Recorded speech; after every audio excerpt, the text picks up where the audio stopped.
Well, today we are talking to an amazing team of sisters. They are in Connecticut and they cover quite a bit of Connecticut, and they're going to tell you more about it today. We have Valerie and we have Josie. Hello, both of you. How are you today? Hey Hi, Jennifer. Jennifer, thanks for having Good. us. Yeah, thank you Of, so much. of course. Well, first of all, if each of you wouldn't mind, tell us about yourself. Uh, both of you, if you don't mind, tell us how you got into real estate because you both have a little bit different things that you do. And, just tell us anything you like to do or about your family, whatever you feel like. Sure, I'll let Valerie go Well, first. yeah, I'll Okay. get started. So, I am the team owner, the rainmaker of the team, and I've been doing real estate. October will be 15 years for me this year. Crazy to say. And so I got into real estate, kind of by happenstance, as many people do, I suppose. I you know, had moved from New Jersey back to Connecticut. And it was right around the market crash and all that stuff.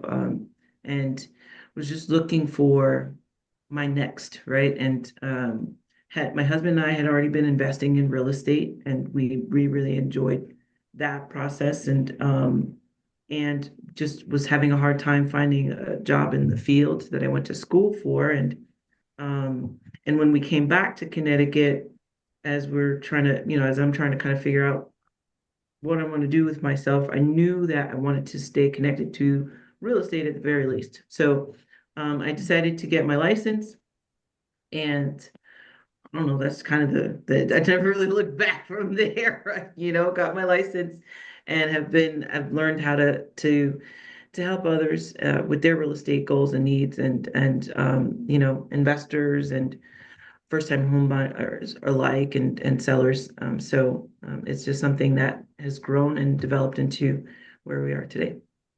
I love that. That is so awesome. Okay, Josie, well, how about you? How did you get into real estate? Well, Val pulled me in. Our team name is the Valerie King Team. And that Mhm. had to do with some changes in Connecticut, right? It used to be called VK Realty Group. So people still refer to us as both sometimes. And I've been with her since January 2nd, 2017. So literally Oh. 8 years, something like that. And even prior to that, she always used to talk to me about like the real estate stuff she was doing with her hubby, the investing, trying to like lure me into that world. But I actually come from a corporate background. And so I Mm. have a lot of people don't realize that I have a finance kind of background and a fitness Mm. background. And so I was definitely and retail. I went to school for retail. So I was not trying to necessarily leave my very large paycheck, right, to go into this commission-based Mhm. kind of industry. But when she got to a point where she was doing really well, she invited me to join her as her director of operations because I do have a very systems oriented type of mind, and that very much aligned with where I was at that time. And so, we did the proper steps. We did the proper interview steps. I even met with the team leader of the office who tried to, his goal was to try to convince her to not hire me, like, as they're supposed to do, like, play devil's advocate. But after he met me, he was like, can she work for me also? So yeah, and then we slowly grew grown the team together ever since. And so I love it. It's enabled me to kind of open up a whole different world um of just things that I pour into now. And so now, as well as being on the team, I also coach and train operations, and I enjoy it. Yeah. I love that so much because your sisters working together. I love how you know the exact date. You're like, Yeah, because it I was love that. right after New Year's. Yeah. I Yeah, love that. I that's love that. usually how I So work. obviously you both work well together, of course. I'm assuming. Hey, don't tell us if you don't, okay? No. But yes, that is so amazing. But I do know that your team is very successful in Connecticut. So you know, let's talk about, when we say Connecticut, of course, that's a lot of different areas, but tell us what cities or counties do you cover? So we cover a vast majority of the state now. When we first started, I concentrated more in Fairfield and New Haven County. Our office is located kind of right on the border in between the two counties in Trumbull, and near the Stratford, which is right near the New Haven Fairfield County line, right? And so that's kind of where most of our business started from. But given the market and how migration has happened, we've expanded out, really gone into Hartford County and Middlesex County even. So I drive as much as an hour out from where I am. But if to give you a kind of a geographical sense, we cover Stamford, Connecticut, on which is on the close to on New the York. southern end, which is Hmm. closer to New York, and then pretty much up to Hartford area, up there. Okay. Which is close to Okay. Massachusetts. So yeah. So, Okay. yep. So we cross through New Haven, which includes Yale and all that too, right? So Mhm. we cover a good part of the state. Yeah. As soon as I hear Yale, all I think of is Gilmore Girls. But anyway, sorry, I love it. Hartford, she's driving to the grandmother's dinner. Anyways, Mhm. so well, knowing that, let me ask you a question. So I'm assuming, and correct me if I'm wrong, that you help people maybe that lived in New York City or maybe were living there and want maybe to go to a suburban life. Maybe they're starting a family, or maybe, they just want a lower cost of living. Now, I don't know how much lower cost of living Connecticut would be, but are you helping those kind of people? Is that the type of people you're seeing that come to your area? So Absolutely. yes, I mean, at one point, especially during COVID, I could tell you eight, maybe even nine out of 10 of my clients were New Yorkers that were commuting up, Mm. right? That wanted to get out of New York and have, the more suburban life. Even in the cities here in Connecticut, they're more suburban than New Mm. York, right? And we still have a lot of that going on, but we have a mix of people here locally that are moving further north, because it's just more expensive the closer to New York that you are. So we have people moving from Fairfield County to New Haven County and up to Hartford County areas. So So I'm it's the working with cost. I'm more of a mix now.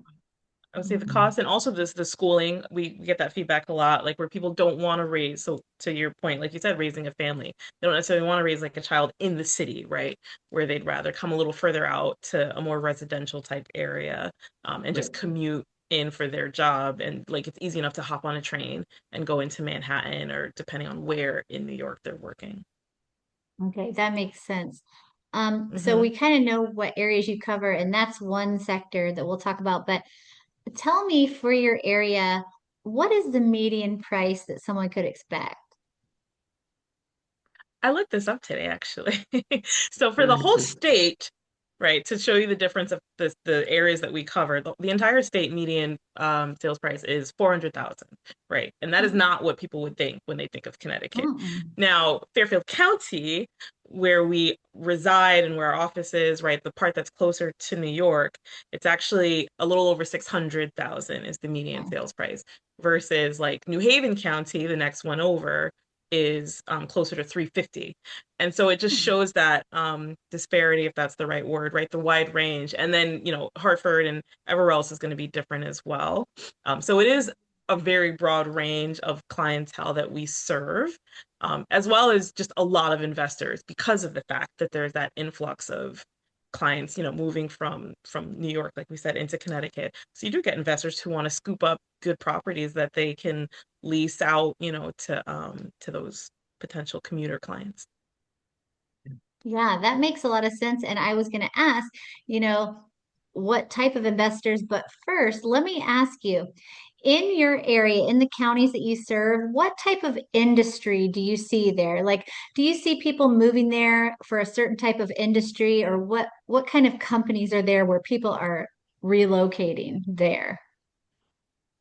So we have, again, it depends on where in Connecticut we're talking about, but we have some pockets of areas that are good for like the financial district. You know, we have investment bankers and traders. That's going to be more in the Fairfield County area, and then you have pockets that are serve more of the medical industry, pharmaceutical industry. There's pockets of areas that have some manufacturing, um, and you've got further north, you've got some areas that have like government contracts, right? So Okay. you've got Sikorsky here that works with a lot of government contracts, and Raytheon that's much further north that also works with government contracts. So we have a mix, and and Hartford's like the insurance capital too.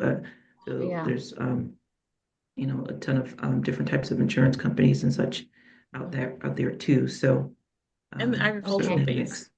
We have like Oh, a okay.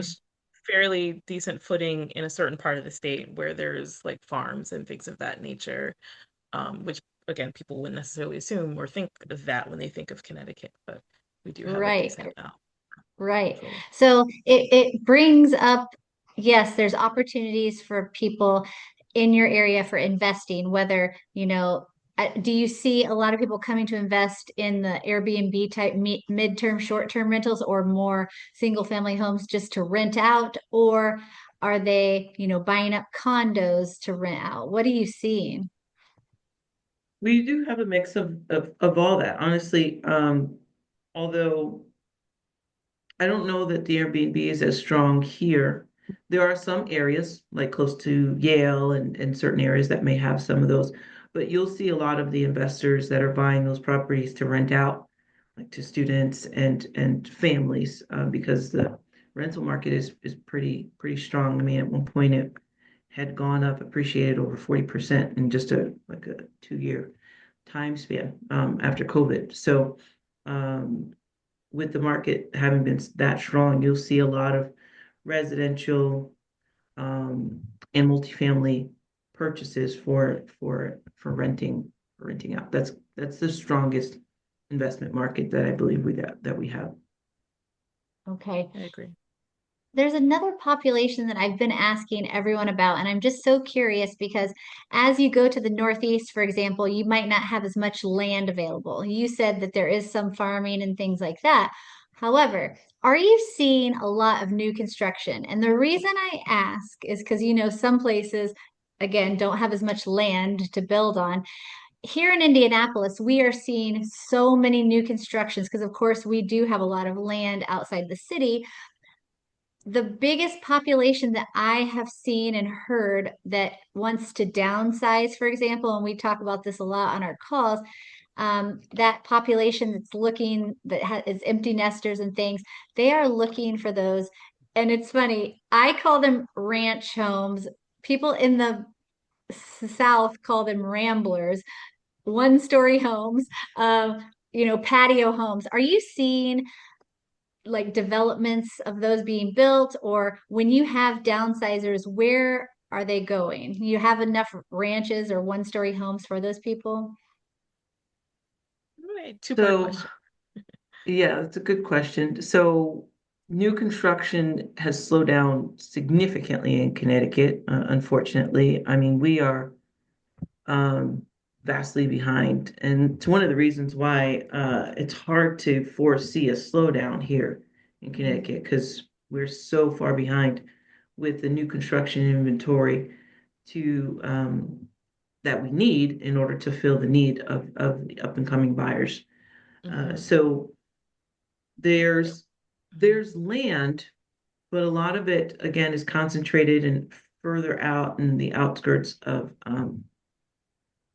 further away from where people are looking to settle that are coming in from New York and coming in from, right? So unless they're looking in these rural areas and willing to go further out, or unless an investor or builder is willing to take the capital, I mean that's the other thing. We haven't quite met the price to cost yet for it to make a lot of sense for a builder too. So, you know, I've seen some builders that have tried starting out some projects and they're finding that they're not making much of a profit.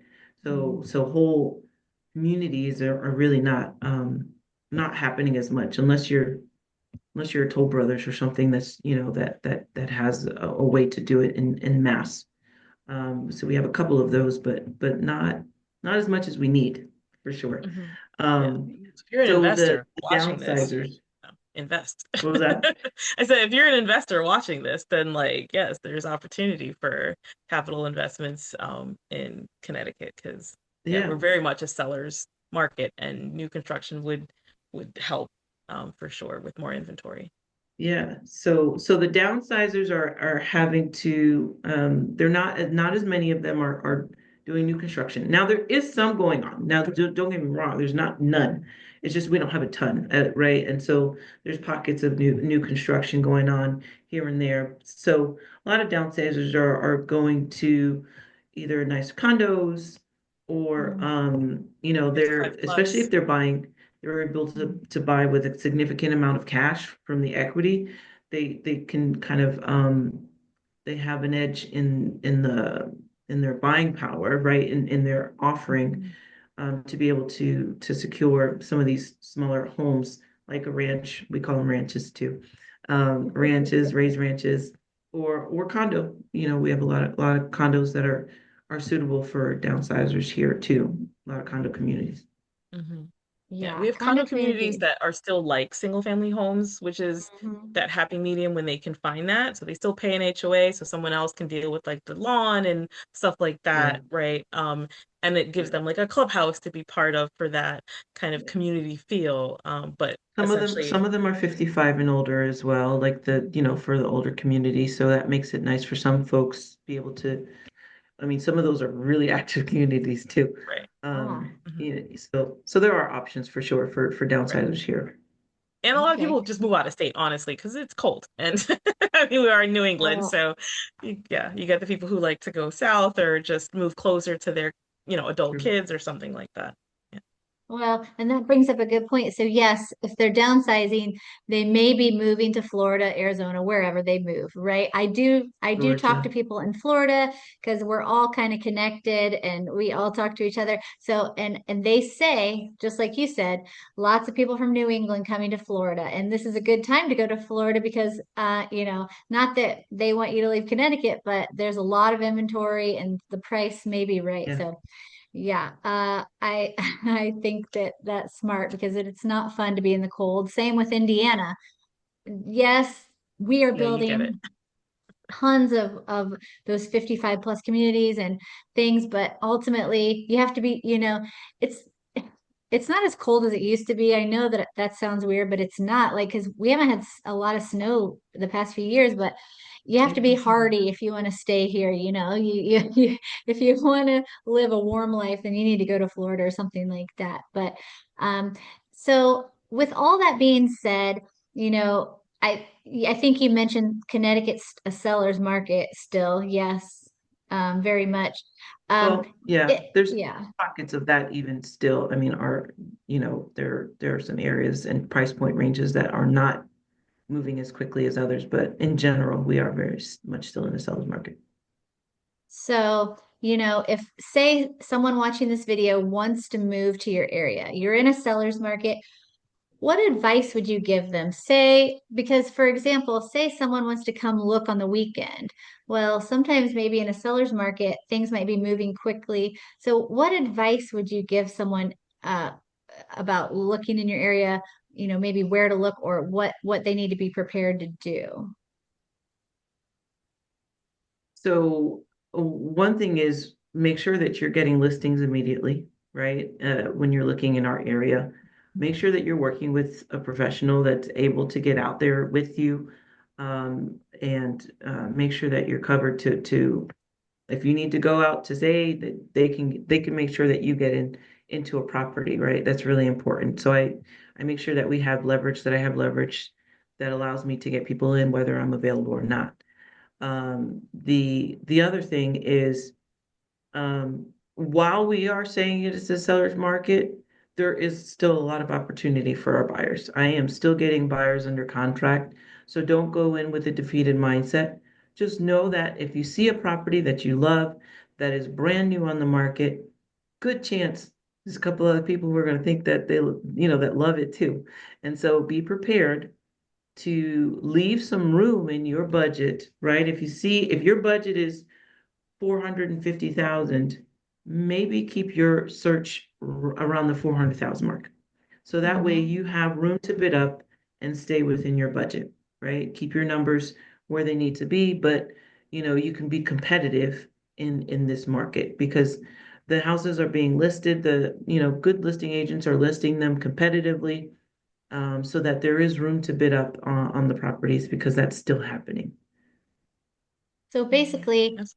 people need to be prepared, plan ahead, work with your team, obviously. And I know that, your team is so successful and, anyone would be lucky to work with both of you, Josie on the back end and, you know, you as the face of the team. But I know that anyone would be in great hands. So if you're watching this video and are thinking about moving anywhere in Connecticut, even if they don't cover that area, they can help you find someone that would cover that area. But for the most part, anywhere in Connecticut, they could help you. So thank you both so much, Valerie and Josie. I really, really appreciate both of you.